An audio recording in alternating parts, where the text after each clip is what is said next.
YCP అధినేత చంద్రబాబు తరపున ఆయన సతీమణి భువనేశ్వరి నామినేషన్ వేశారు. ఆర్వో కార్యాలయానికి వెళ్లి చంద్రబాబు తరపున నామినేషన్ దాఖలు చేశారు. 2 సెట్ల నామినేషన్ పత్రాలను రిటర్నింగ్ ఆఫీసర్ కు అందించారు.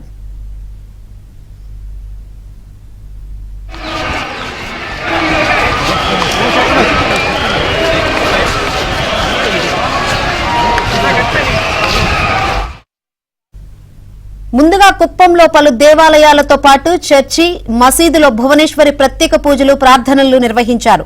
అనంతరం తెలుగుదేశం పార్టీ కార్యకర్తలతో కలిసి భారీ ర్యాలీగా వెళ్లారు. చంద్రబాబు నామినేషన్ ఫీజుకు విభిన్న ప్రతిభావంతులు, నిరుద్యోగులు, రైతులు విరాళాలు అందించారు. జగన్ పాలనలో తమకు అన్యాయం జరిగిందని, చంద్రబాబు ముఖ్యమంత్రి కావాలన్నారు.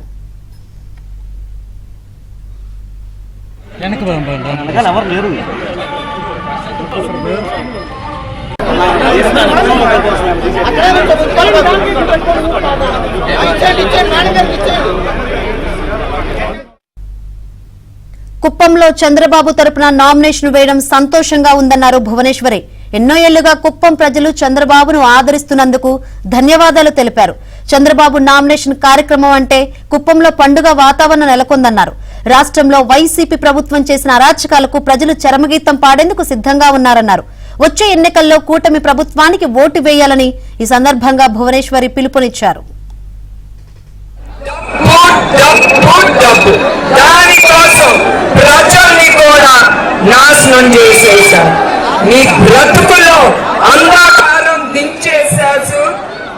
రాక్షస పాలన తీసుకొచ్చారు. రాక్షసులు ఏం చేసేవారు? ప్రజల్ని పీకుండనేవారు.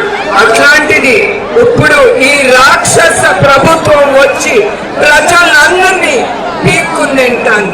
అది మీరు గుర్తుంచుకోవాలి. అట్లానే